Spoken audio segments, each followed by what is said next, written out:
welcome all of you to a MSBI course. It's going to be a very, very extensive course in general, because MSBI, we're not only going to cover MSBI in terms of the tools and the hands-on, but we're also going to give you guys a flavor of BI. And MSBI is nothing but Microsoft Business Intelligence. It's a BI tool from the Microsoft stable, right? As you can see my screen right now, I've just opened it up for all of you just to quickly walk you through this. And this is just to keep you inspired in the journey. So it's at the end of the day, it's a learning. So BI, as most of you are starting out, it's very, very important for all of you to stay inspired in in this journey overall. So if you see these are different certification categories that Microsoft has, and obviously the category you are looking at is the data category. Okay, so all the aspects of it, you can see that demonstrate expertise in specific aspects of Microsoft Business Intelligence solutions. Okay, and SQL Server is basically the key underlying technology software that you're using. So everything that we are discussing, everything that you have in MSBI is ultimately a SQL Server suite of tools. As I mentioned, SQL Server Integration Services, SQL Server Analysis Services, and SQL Server Reporting Services. So I have this stuff installed in my system, and if I just try to show you, so ultimately these are all part of SQL Server 2014. You can see something called data tools, and by the way, I will be demonstrating this to you in the 2014 version. So just to give you guys a heads up, so we are going to be talking about this from SQL Server 2014 perspective. Okay, most of you might have different versions installed. Some of you might have 2012, some of you might have 2008 R2.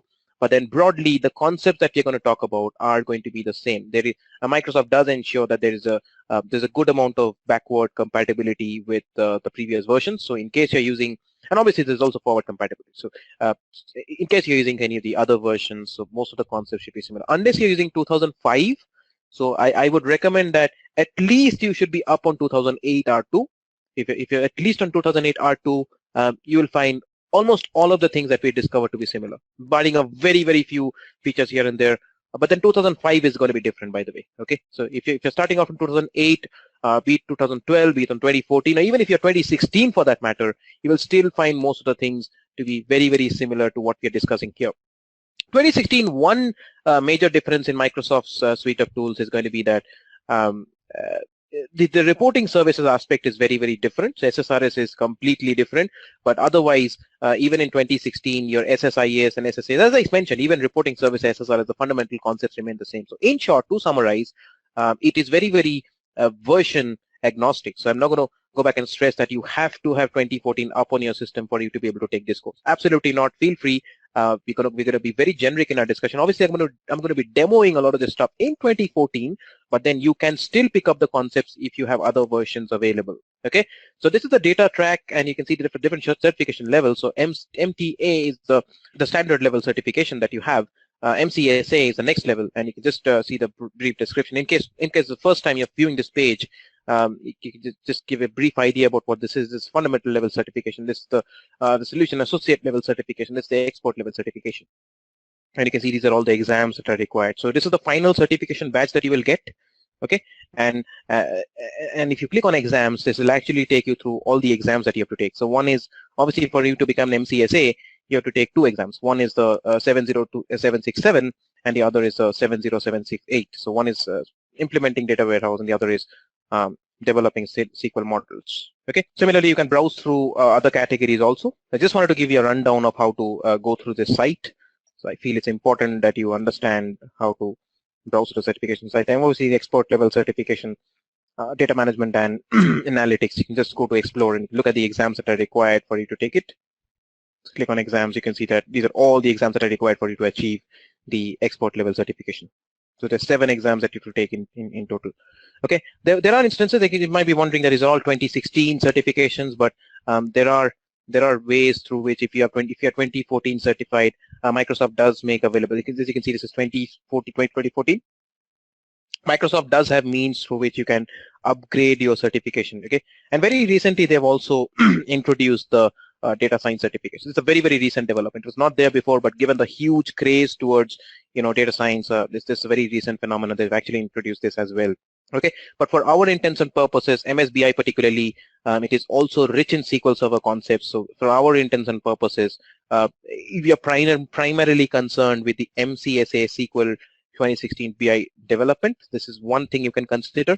And in the MCSE track, obviously, kind of covers the entire suite of BI tools, data tools. Okay, so it's very interlinked. It's not to say that one is important and the other is not important. The first question that might come to your mind is, okay, if we are talking about MSBI, how is SQL Server related to MSBI? So you might be wondering that, okay, so if I have to do the BI certification, why is it that I need to be certified as a, database development? So, I mean, why do I need to know SQL Server in short? So, in short, the answer is that, I mean, MSBI doesn't exist without SQL Server. So you have to be strong in SQL fundamentals. And I need to stress this as a prerequisite for this course. There are different, and just to give you a rundown of it, SQL Server is just another kind of DBMS, a database management system. There are a lot of different vendors out there in the market, Oracle, Microsoft. So SQL Server is a DBMS from the Microsoft, stable, so similar to Oracle. Okay, so many other. You have Sybase, you have MySQL, you have IBM DB2. So a lot of different vendors out there. But SQL Server is from the Microsoft stable. So all that we are doing in MSBI, be it SSIS, SSAS, SSRS, these are all part of the SQL Server suite of services. Okay, so they're all based out of SQL Server. And ultimately, when you talk about being a SQL BI developer, you're talking about not only MSBI skills, not only the fact that you can build a SSIS solution or an SSAS or an SSRS solution, but you're also talking a lot more in terms of how well you understand SQL Server concepts. I'm not talking about administration. I'm not talking about in terms of, you understand disaster recovery, high availability concepts, clustering, stuff like that. But then I do expect you to be very, very good in SQL Server development concepts. And to be specific, I expect all of you to be very, very good in Transact SQL. TSQL is what we call it. Okay, and TSQL again is the is the Microsoft SQL Server version of SQL, right? So ANSI SQL standards vary from different database to database, right? So in Oracle, you have a different version of SQL. MySQL, you have a different version of SQL. So different versions. You have different versions of SQL. This is the TSQL, Transact SQL is the Microsoft variant, Microsoft SQL Server variant. So I expect all of you to be strong in Transact SQL and for you to be really, really good in to become an MSBI developer. Okay. All right. So should I clear MTA and MCSA to achieve MCSE? Answer is to some extent yes, because as you can see, I just gave you an overview here. You can just probably explore this in more detail. But in short, the answer is yes, because if you see that most of these certifications are linked. So if you look at MCSE, you will see that some of these certifications that you have to clear are part of an MCSA module also. So in short, yes, you need to, and these are all related. So in short, yes, you need to have. So as you can see that you need to have your MCSA cleared before you take this up. Okay. So there are some prerequisites that you have before you become an MCSE. Make sense? Yeah. So for taking up each certification, you need to have a basic prerequisite. As you can see, that completion is that for you to become an MCSE, I mean, this is what you have. Okay. All right. So just to set a quick introduction and a few quick guidelines, just to get you started with the course in general. What really is BI? What really is business intelligence? When we think of business intelligence, what is the first thing that comes to our mind? So all of us here would have, in the IT world, all of you would have heard the term business intelligence. Some of our colleagues would have been working in BI.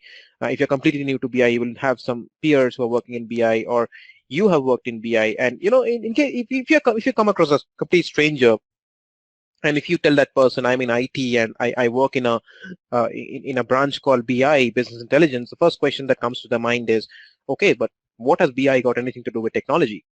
Okay, so in short, business intelligence is using a set of tools and methodologies and softwares to implement a solution which ultimately adds value to your business, right?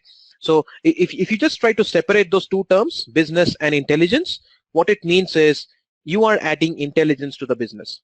You're doing something, you're implementing a set of solutions, using some tools, using some methodologies to add intelligence, aka value, to your business. Ultimately, you're adding intelligence to your business. And what does adding intelligence to your business mean?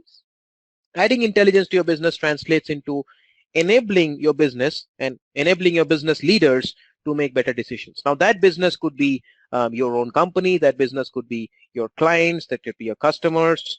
Think of anything. It could be a small retailer, it could be a large conglomerate, whatever it is. Ultimately, you're using BI tools, okay? These tools, these methodologies, these solutions to add value, to add intelligence, and ultimately enable the business to make better decisions. Okay, so that is what BI stands for in short. And as I mentioned initially, there are a lot of BI tools in the market today. MSBI is just one such BI tool. MSBI stands for Microsoft Business Intelligence. Similarly, there are so many other BI tools, Ab Initio, Informatica, Spotfire, Tableau. These are all BI tools, and all of these tools have one thing in common. And what is that thing? That it uses a set of methodologies to build solutions which are ultimately used to add value to your business. That's the common denominator across all these tools, that you're adding value to your business, you're adding intelligence to your business, and you're finally enabling the business leaders to take better decisions to obviously benefit their business, right? Now, just to come to the broad framework of MSBI, and for that matter, any BI tool, okay? And what I'm trying to highlight here basically is just to start off with a scenario that we're taking here. The scenario really is, and the scenario what we are taking here is ABC. ABC is a pharmaceutical company. It's a big pharmaceutical company which manufactures medicines. And what ABC does is it has retail outlets spread out across the globe. It has a lot of different retail outlets spread out across the globe, and the medicines that it manufactures basically are marketed in retail outlets across the globe. That is what it basically means. Okay. Now, 1, 2, 3, 4, 5, 6 is all the 7 boxes represent retail outlets. So I just kept 7 outlets, 7 boxes here as an example. Okay, and what I'm highlighting here is each of these boxes, okay, each of the retail outlets will have its own system to keep a track of its sales, right? These are all retail outlets. These are all outlets which sell company ABC's medicines. So obviously, you will have retail outlet 1, which is a very small retailer. It's just like it's a very small shop, it's a neighborhood shop, and maybe all that they have is a small computer where they use an Excel sheet to track their sales, like daily sales. They will have the date column, what is the product that they sold, what is the medicine name that they sold, and how much money did they make in total from it. Okay, so so that's company 1, that's retail outlet 1, which is storing its data in what we call an Excel file. Okay, yeah, company 2 is probably a little more advanced in its whole approach, and it has a full-fledged SQL Server solution set up. Okay, let's say it's a retail outlet. It's kind of a retail outlet where you have multiple retail outlets. This is a retail chain, so to say. Okay, so it has a SQL Server setup. Company 3 has an Oracle database setup, so it stores its data, it stores its sales data in an Oracle database. Company 4 can store its sales data in a flat file format, and flat file format is nothing but a simple text format. Okay, and you can think of it something like a notepad or an editor, any kind of text editor. It just stores data in a simple text editor. Okay, and company 5, let's say, is using DB2 database. Company 6 probably has some other way of storing files in XML or some other front-end UI.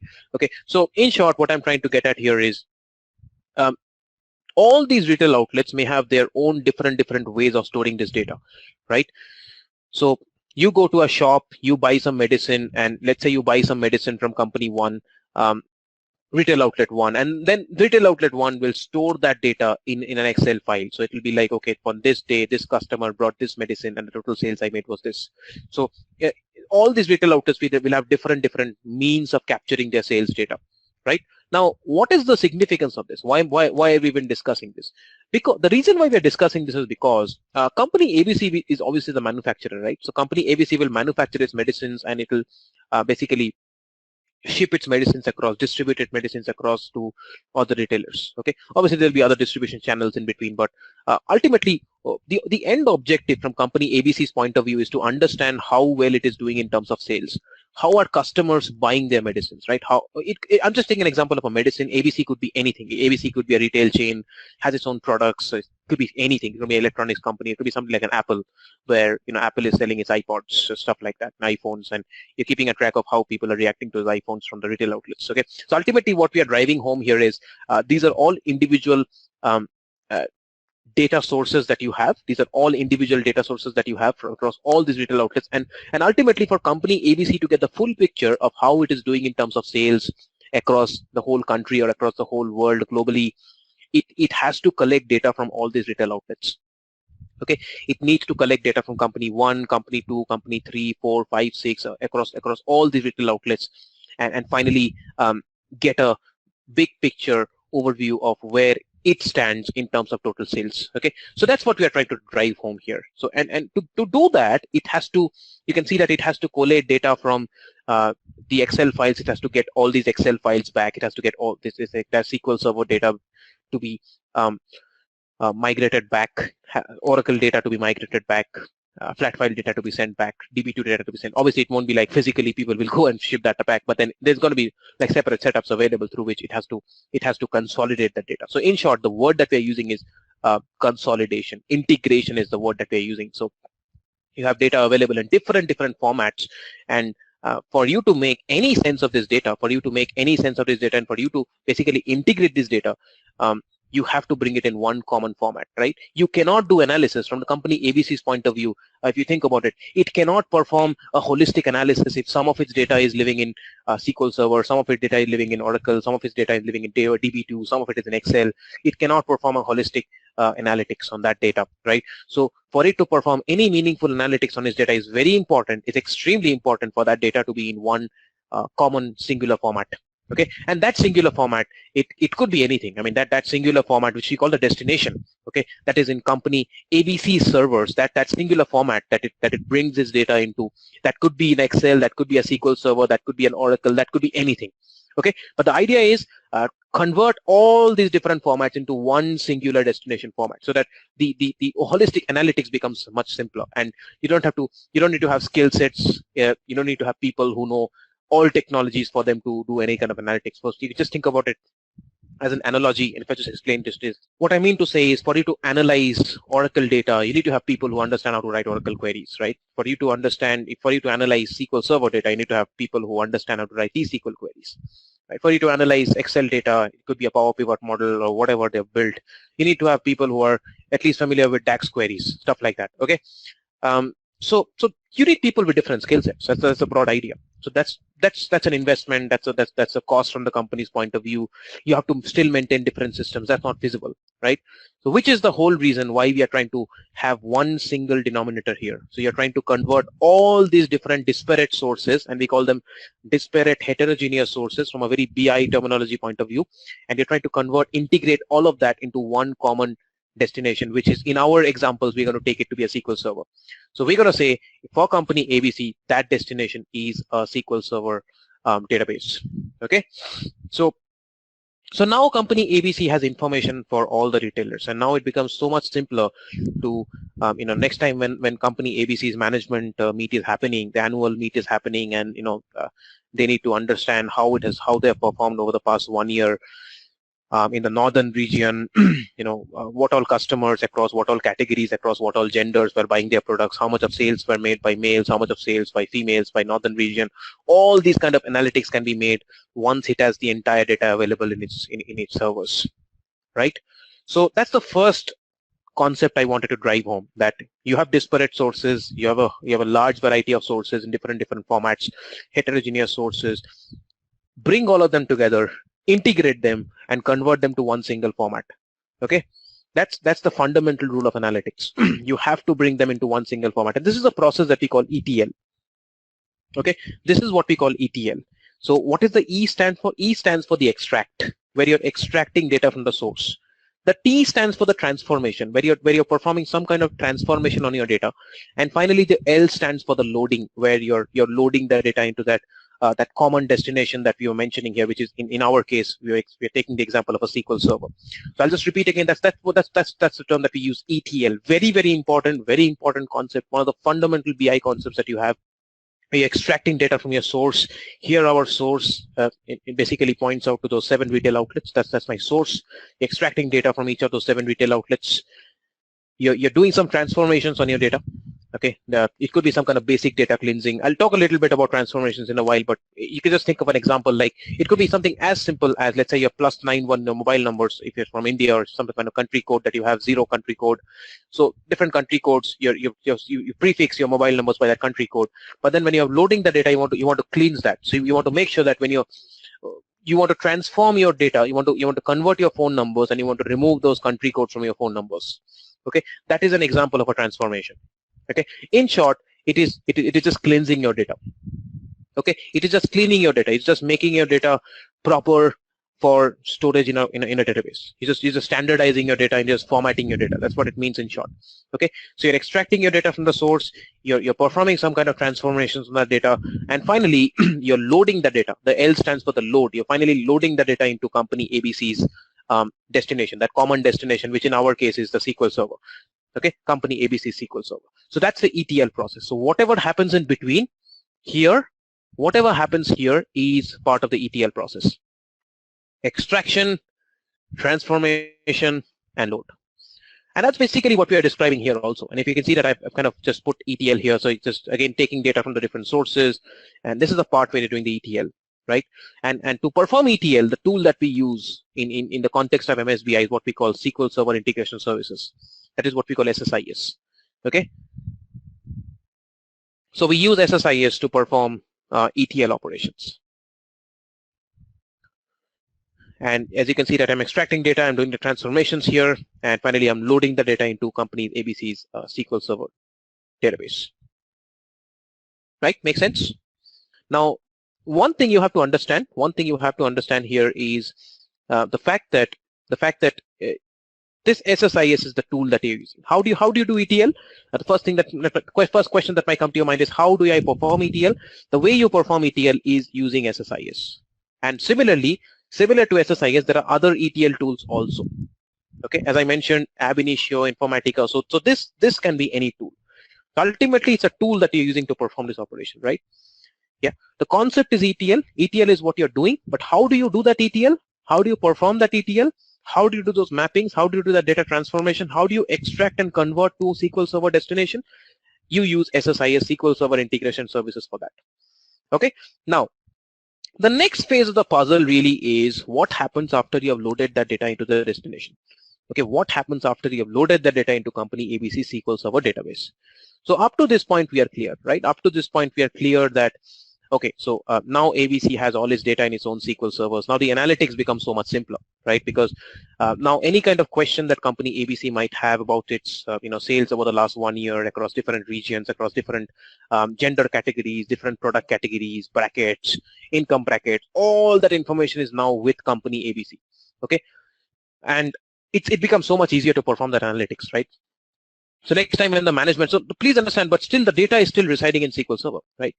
If you think about it from company ABC's point of view, all its data is now living in a SQL Server.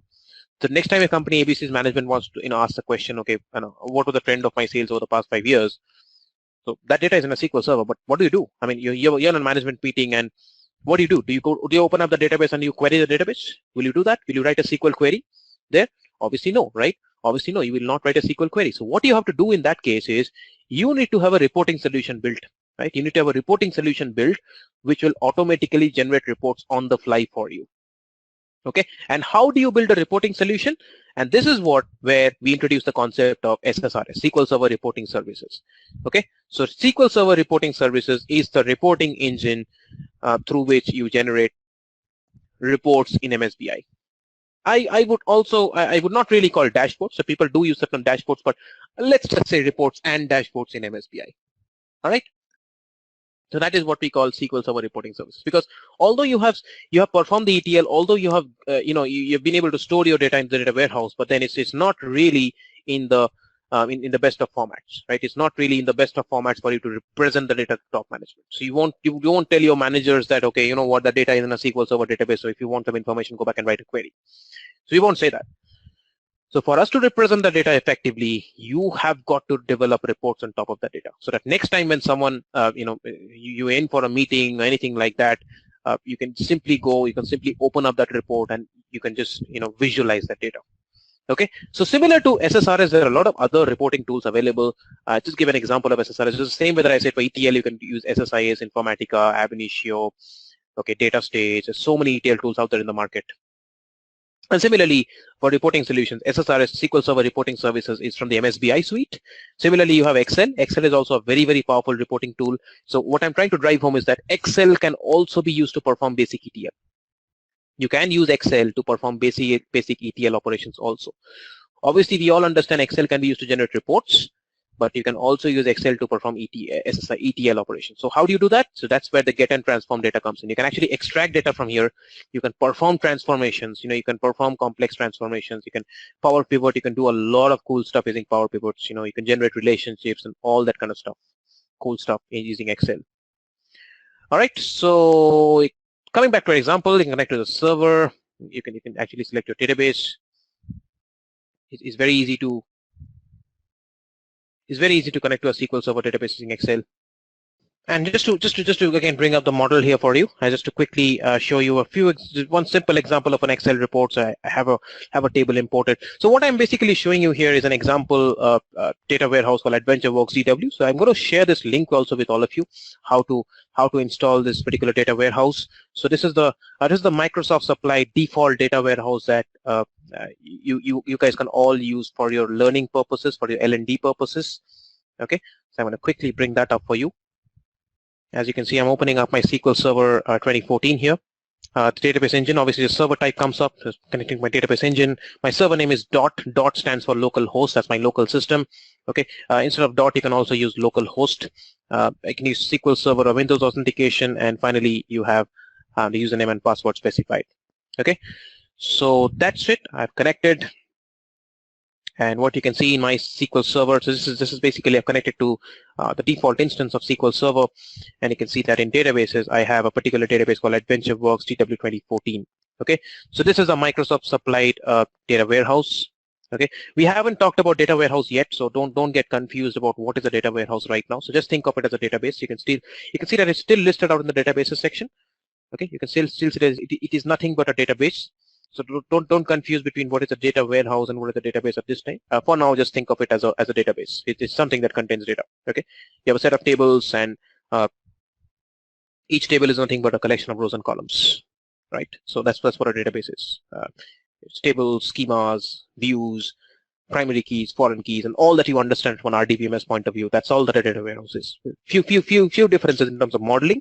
In fact, a lot of differences, but I just wanted to keep things simple and not confuse you any further. But a data warehouse is nothing but a kind of a database. So data warehouse is a database, but then all databases are not data warehouses. So in short, again, just to repeat what I'm saying, a data warehouse is a kind of a database, but all databases may not be data warehouses.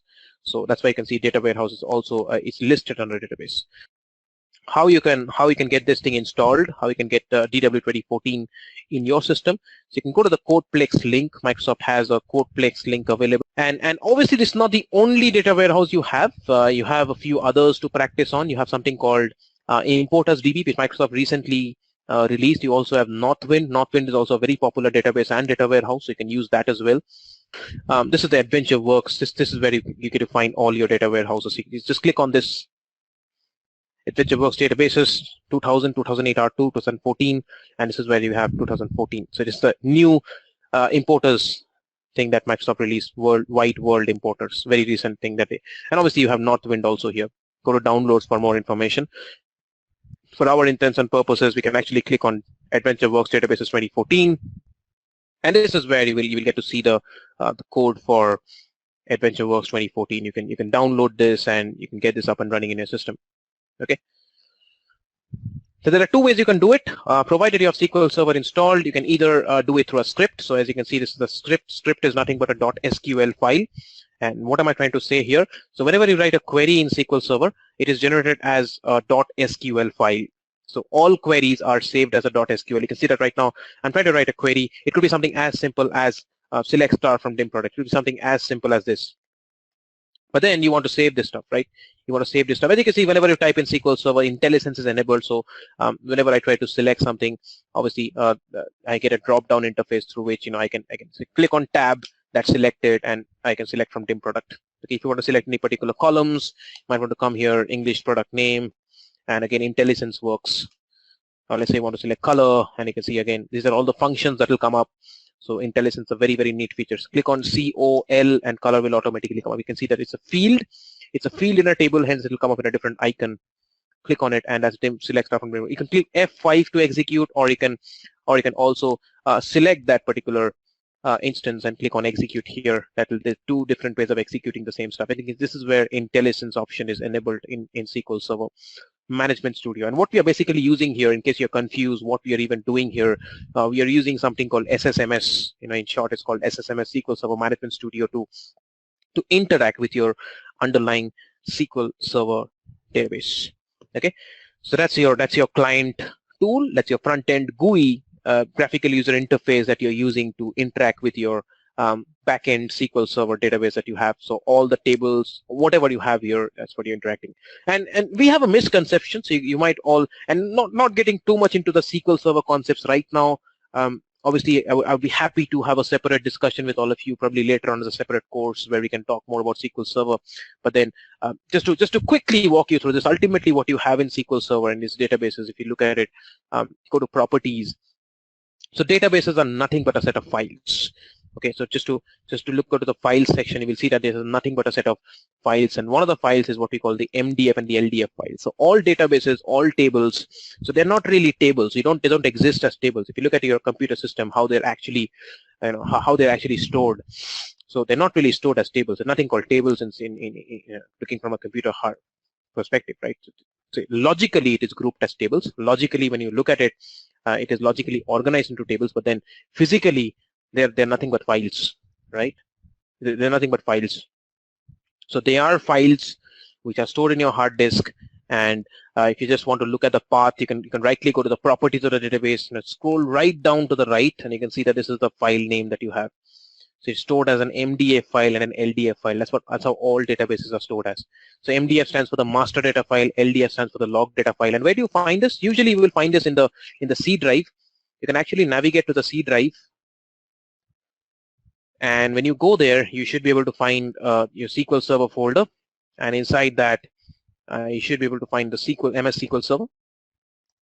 Double click on that, go to MS SQL, go to data, and this is where you should be able to find all your databases, right? So that's your log, that's all your database files that you have. Most of you may not have access. If you're using a company laptop, you may not have access to it. Usually C drive, these folders require admin privileges, but then I'm using my personal system and I have admin access to it. So hence I can access the, needless to say, it is a very, very secure place, right? So obviously it won't be easy to get access to the database files. If you have that, then there's no security at all, right? So this is usually a very, very high security area where not everyone can get into. Okay, because if you have access to this, you can just copy it. It's just like a file. Okay, you can just copy it, paste it, copy it to a local removable media, pen drive, hard disk, whatever. And it's very easy to steal data this way. So it's highly restricted that way. Okay. So what I'm trying to drive home is ultimately a set of files that you have, and all that you do in Management Studio is you try to find out a way to, for instance, when I query this, I see it as a table, but it's actually not a table. It's nothing but a file. Okay, so dim product, the underlying table is nothing but a file. It's just stored as a file in your hard disk. So Management Studio is just displaying it as a table. It's just logically grouping it as a table. That's how it's done in SQL Server. Any database management system for that matter. Okay. All right, so it's very easy to, going back to a discussion on how to get this thing set up in your system, it's very easy to either use the SQL script. And as I was saying, any query that you write here, you can actually save it as a .SQL file. You can see that you can save this query as a .SQL, okay? So you can either download the script. The script is nothing but a .SQL file. So what you can do is you can download the script and you can run that in Management Studio. Okay, so you can just run that in Management Studio just like you running this query, and it will actually complete this whole new database for you. Okay, and the other thing you can do is you can download the backup. You can download the backup file. Okay, there are two kinds of scripts available. One is for the OLTP and one is for the warehouse. Now this is interesting. So this is the case for all AdventureWorks, for instance, Northwind or even Wide World importers, whichever 3 examples you choose to install. Obviously, for our examples, we'll be using AdventureWorks, but whichever example you choose to install, they're available in 2 variants. One is obviously the OLTP version, and the other is the data warehouse, the OLAP version. Okay, the OLTP version is the typical database that we understand. Okay, the typical relational database, normalized tables. That's what we understand. But for our intents and purposes, we will be using the data warehouse version, the OLAP version. Okay, we'll be talking more about that in tomorrow's session. But then, as I said, just be very mindful of the fact that you're setting up the data warehouse version in your system, which would mean either this option that you can see here, data warehouse script, or this version which says DW 2014 full database backup. The script will have the .sql file which you can directly run in Management Studio, and the data warehouse backup will basically download what we call a backup file, which is a .bak file. Okay, and how it works in databases, and again, just to conceptually talk a little bit about backup and restore, how it works is it's part of a DR measure. It's a disaster recovery measure where you basically take a backup of a database. Okay, and taking a backup of a database is nothing but saving your database files and copying them back on a different machine. So that's simply what it means. Okay, if you want to move your database from one server to another server, one location to another location as part of any other disaster recovery measures, you can simply copy the files and paste them back, restore them back in another location or another server, another SQL server, right? So that's what backup and restore basically means. Very easy to back up a database. If let's say if I'm trying to implement a DR measure here, actually right click on it, go to tasks, and you can actually back up a particular database. Very simple to do that. Point and click approach, and you can generate a .bak file like this. You can see that immediately it tells me the destination of that .bak file is stored in the disk, and it's stored in this particular location as a .bak file. And the other thing I can do is, once I have that backup, now what is the next thing I do? So now I backed up my database. I want to restore it. Now I've already backed up from that the problem database, the problem server, and I want to restore it to my new server. I backed up from my old server. I want to restore in my new server. The way to do that is, again, very simply, just right click on your databases, go to restore database, and now what you can do is you can search for your file here. So you can click on device, and you can click on this ellipsis sign. Obviously you want to back up from the file, click on add.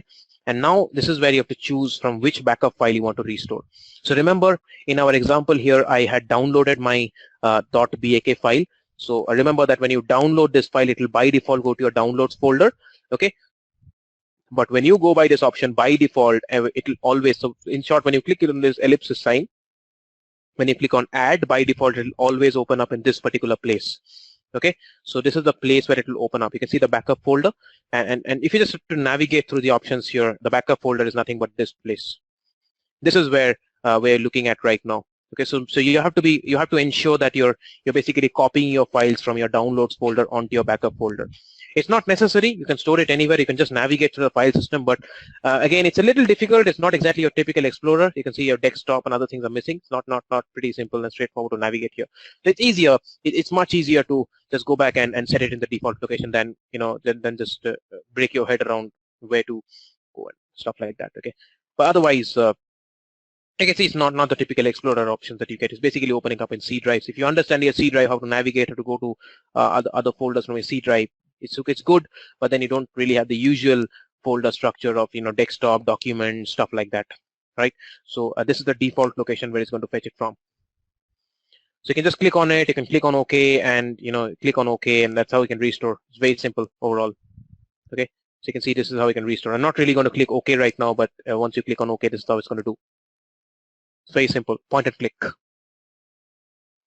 All right, so I hope that clarifies. I hope that clarifies how I'm setting up AdventureWorks DW, right? And that's basically where what we're discussing. And just before we broke into the example of AdventureWorks DW, I was showing you how to create simple reports using Excel. And as you can see here, I've set this up. What I can do is, if I want to analyze sales, let's say I want to analyze my total income, yearly income, based on something like a gender. It's very easy to do that kind of analytics. Okay, It's not the best kind of interface I have right now. You can obviously modify this charting. You can use Power View components to really improve the level of this particular graph. You can use additional components like marital status. You can use it in the legend, the series section, and you can really generate some cool analytics out of it. You have a wide variety of formats. You can go to design. You can go to you can change your charts. You can go to format. A lot of different stuff you can do. You can change your chart types. You have a large variety of charts you can select from. Okay, and there's a lot of stuff you can do here in Excel.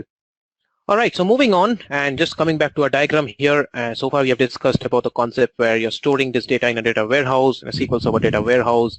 We have talked about reporting aspect where you're finally generating reports using data visualization tools like Excel, Tableau, SSRS for our course, of course, SQL Server Reporting Services.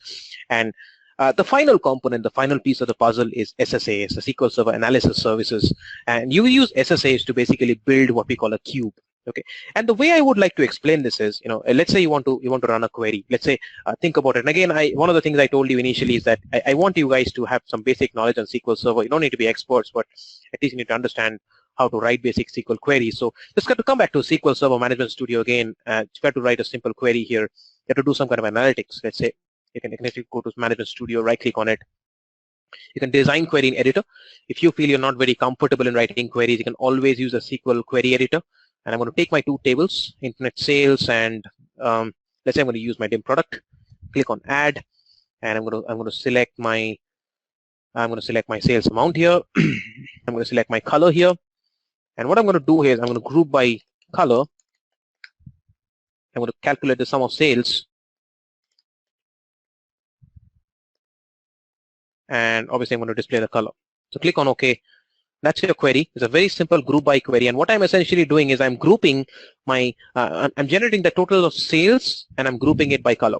So for each color, what is my total sales? And obviously at the underlying level, I'm joining between the two tables, right? So what I'm trying to do here is I already have this data, and think about it from this point of view that AdventureWorks is your company ABC's data warehouse. So think about it this way. That's your database that you have here, and you're running a query on this database, and you're trying to generate what is your total sales across each color. Okay, because think about it, management will not really like detail level data, right? There are two kinds of information that you can get. A, you can give them the detail level data. So the other kind of query I can generate is this. So I can actually come back, copy, paste this, just put this down. Okay, you can remove the sum, you can remove the aggregate here, and you can remove the group by. So this becomes a detail level query. You can just select this part and click on execute, and you can see this gives you the detail level query. So for each detail level query it gives you. So you can see there's 60,398 rows are there. Now when you're representing data to management, you're not interested, they're not interested in your detail level data. They're not interested in day-to-day data. They're not interested in hourly or in minute by minute information. They want to look at the holistic picture, the summarized information. In BI terms, we call it aggregated data, summarized data. Okay, and whenever we talk about aggregated data, summarized data, we introduce the concept of group by. We're looking at data which is grouped. Okay, so what we are trying to get at here again is the fact that group bys take a lot of time. So when you try to run a group by, when you're trying to aggregate your data, when you're trying to summarize your data, it takes time. Okay, so if you do some analytics on it, the time it takes to run this query and the time it takes to run this query, this query will take more time to run. So here it's instantaneous because it's just like so less rows.